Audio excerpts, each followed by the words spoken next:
자, 그렇다면 김홍일은 누구인지 조금 더 구체적으로 알아보도록 하겠습니다. 사진을 보시면 좋을 것 같은데 현 국민권익위원장을 하고 계신 분이고 전 강력특수통의 검사 출신이고 전 윤석열 직속 상관님 윤 대통령의 멘토였다고 합니다. 이명박 대통령이 가장 신뢰하는 인물 검사 선배다 뭐 이렇게 얘기하고 그렇군요. 이명박 BBK의 면죄부를 또 줬다는 부분도 있는데 자, K님께서 이 김홍일님에 대해서 조금 더 알고 계신 게 있을까요?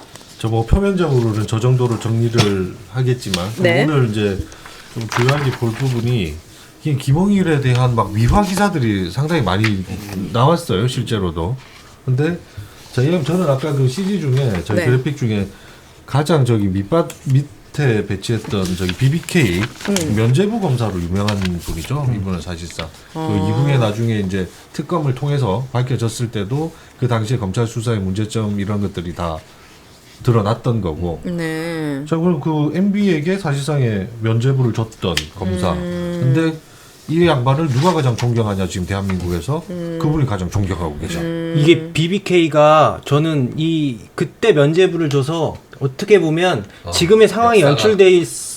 그렇죠. 네. 그것도 있을 수 있어요. BBK가 뭐냐면 투자 자문사거든요. 네. BBK란 투자 자문사가 코스닥 상장사인 옵셔널 벤처스 뭐 이런 그런 회사를 말 통해서 네. 주가 조작을 합니다. 그래서 개인 투자자들이 엄청난 피해를 봐요. 네. 근데 BBK를 누가 만들었냐? 이명박이 만들었어요. 네. 그리고 그 BBK에 자금이 들어갔는데 어디 자금이 들어갔냐? 다스 자금이 들어갔습니다. 다스는 누구 겁니까? 많이 들어본 것 그래서, 같은데. 그래서 다스는 누구 겁니까가 그때 계속 그 회자가 됐던 거예요. 화두가 게 됐던 아니다라는 거예요. 식으로 면죄부 준 게 김홍일. 그렇죠. 그때 김홍일 씨가 서울중앙지검 담당 3차장이었는데 2007년도에 그 한나라당이었나요? 박근혜 이명박 경선 과정에서 박근혜 쪽에서 이 BBK 의혹을 제기를 해요. 네. 주가 조작 사건에 이명박이 연루가 됐다. 그래서 수사를 한다고요. 대선 전에. 그래서 대선 전에 이명박을 무죄로 털어줘요. 그래서 대통령이 된 거예요? 그렇죠. 이명박의 탄생이에요. 예. 이런 사람들은 그렇게 하는 거를 윤석열 대통령이 서울중앙지검장 시절에 다시 다 쓰면 이명박 거다 해서 이명박을 집어넣은 거잖아요. 근데 또 빼줬네 사면해가지고. 네. 사면해줄 자기네들끼리 왜 넣었다 뺐다 난리. 이명박한테 면죄부를 줬던 사람을 또 임명한 거죠. 이거 너무 이 세계관은 너무 이해하기가 정말 아까 뭐라고 심리적 장애가 제로해야지 이해할 수 있는 거 아닙니까?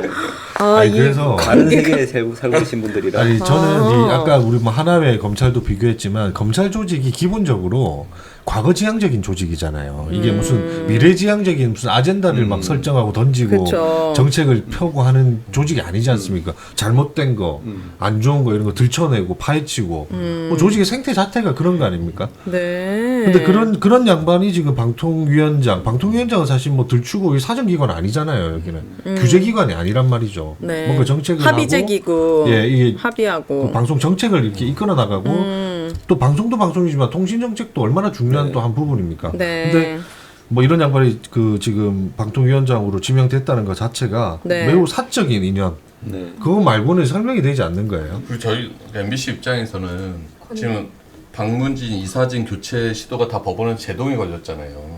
한 3차례나 제동이 걸렸고 그런데도 지금 뭐 항고하고 재항고하고 이래서 지금 계속 진행 중인데 이게 제 법원의 제동을 이제 피해가기 위한 뭔가 또 다른 수를 꾸미기 위해서 김홍일 권익위원장을 보낸 것 아닌가. 어찌 보면 정말 법 전문가, 검찰 전문가로 데리고 와서 박문진 이사진 교체를 좀 다시 시도하려고 하는 거 아닌가. 그리고 네. 특히나 이제 권익위가 얼마 전에 이제 박문진 이사장이랑 이사의 업무 추진비 내역을 조사한 다음에 그것도 뭐 청렴 금지 김영란법의 청탁금지법의 위반 의혹의 소지가 있다 이런 식으로 위반 의혹의 모두 아니고 위반 의혹의 소지를 확인했다는 이유로 방통위에 그 조사 결과를 통보했단 말이에요. 그러니까 국민권익위원장 하면서 자기가 조사해서 조사한 결과를 네. 방통위에 던져놓고 자기가 방통위 가서 그거 갖고 또 햄식해 했다는 거 아닌가. 저는 그거 매우 이 근거 있는 저도 근거 있다고 말씀이시고요.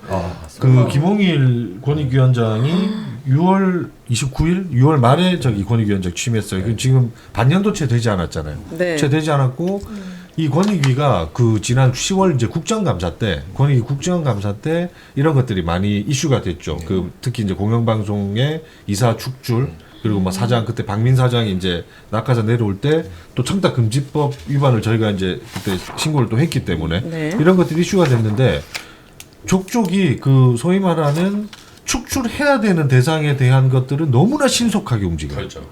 너무나 신속하게 막 이틀 만에 막 사무실 와서 막 다 그래요? 막 찾아가고 하는데 유독 축출해서는 안 되는 쪽에 거 들어가는 거는 소위 말해 자기네 편들은 생각하면 움직이질 않는 거예요. 이게 무슨 권익입니까 이게? 아, 저는 이런 게야말로 진짜 약간 편향적인 거지. 권익위원장이 방통위원장으로 온다고 얘기 딱 듣고 나서 MBC를 생각했거든요. 그러니까 지금 솔직히 말해서 방통위가 해야 되는 미션 중에 하나가 이제 MBC 장악.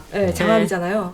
근데 이제 자기가 공을 던져서 1루로 보내고 1루에 다시 와가지고 그 자기가 공을 또 잡는 받고. 형국이 아닌가 그런 생각이 들 이게 정도였어요. 얼마나 코미디가 방통위도 이제 박문진 사무검사에서 이제 업무 준비 내역을 검토를 했어요. 네. 그 업무 준비에 여러 뭐 문제가 자기들이 있다고 주장을 하면서 그거를 이제 박문진 이사장 재판에 증거 자료를 냈단 말이에요. 근데 재판에서 이게 제대로 다뤄지지 않았어요. 의미가 없다. 있지 않다. 네. 박문진 이사장을 못할 정도의 그런 증거는 안 된다라고 해서 이미 턴 거를 다시 또? 권익위 이제 다른 노조가 고발을 하니까 권익위가 조사를 해서 그거 이제 다시 또 방통위로 던지고 그러니까 방통위가 한번 이거 조사를 해서 재판에 냈는데 안 되니까 권익위를 통해서 다시 수사를 의뢰하게 만들고 그걸 다시 방통위가 가져와서 또 지금 해임 사유로 삼겠다는 건 상식적으로 말이 안 되는 거잖아요. 근데 네. 그럼 우리가 예측할 수 있는 건 이동감보다도 더 무도하고 매운맛일 수 있겠다. 그렇죠. 그게 당연히 이제 예측이 되는군요. 예측이 되죠. 왜냐하면 이제 검사 출신이신데다가 네.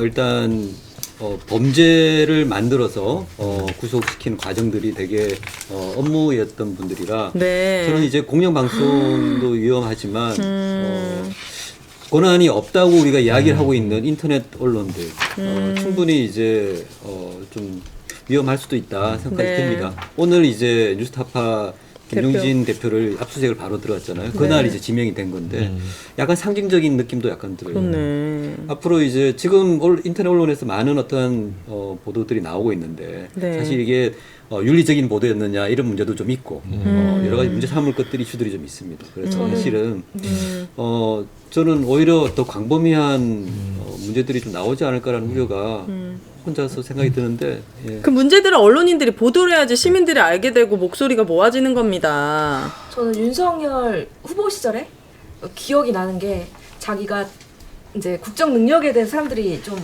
의심을 당연하죠. 정치 경력이 경력이 무니까. 없으니까. 자기는 전문가에 맡기고 맞아요. 그 네. 얘기 했었죠. 그리고 리더는 시스템만 관리한다고 했는데 전문가에 맡기는 것조차 제대로 못하니까 너무 답답한 거예요. 본인 생각했을 때 전문가에 왜 안 맡깁니까? 검사가 다 전문가라고 생각하나 봐요. 수사 그 부분을 수사한다고 해서 전문가는 아닌데. 저는 그 김홍일 발표하면서 김대기 실장이 네. 어렸을 때부터 이 어려운 가정 환경 이런 거 되게 얘기했거든요. 그래요? 그러니까 이동관에 대해서는 사람들이 기본적으로 비호감, 이 방송자, 기술자 이런 전과가 있잖아요. 네. 물론 이 사람도 이제 BBK 이명박에 대해 면죄부를 주는 게 있는데 뭔가 이미지를 만들려고 하는 것 같아요. 그래서 뭐 어린 시절 뭐 부모를 여의고 소년 가장으로서 농사일 하면서 동생을 돌보고 어렵게 뭐 입지전적인 인물이다라는 걸 강조해요. 이거 되게 훌륭한 미담이죠. 네. 근데 이게 방송통신위원장이랑 뭔 상관이냐고. 그러니까. 이렇게 방송통신위원장 하셨던 분이 이렇게 언론 경력이 전무이신 분이 있었습니까 지금까지? 야, 이 쭉 처음 보면은 그런 분들이 있었을 거예요. 근데 이제 문제죠 그게. 그러니까 최소한 뭐 법조인이더라도 방송 관련 업무든 방송 네. 관련 무슨 언론 통신 뭐 이런 정책을 좀 해본 유의 법조인도 아니고 이분은 그냥 평생 검사로 살아온 분 아니에요. 그 한상혁 전 위원장이 법조인인 변호사, 출신의 예. 방통위원장이었는데 민원위원 활동하시고 하고 방송 그러셨죠. 방송 관련 네, 그런 활동을 하셨던 소송이나 이런 걸 되게 분이잖아요. 많이 했던 분이고 근데 뭐 그 이전에도 뭐 판사 출신도 있었고 했는데 네. 이렇게 아무 전문성이 없는 사람을 방송계를 수사해본 경험 이외에는 없지 아, 않을까요? 있나? 방송계를 수사하는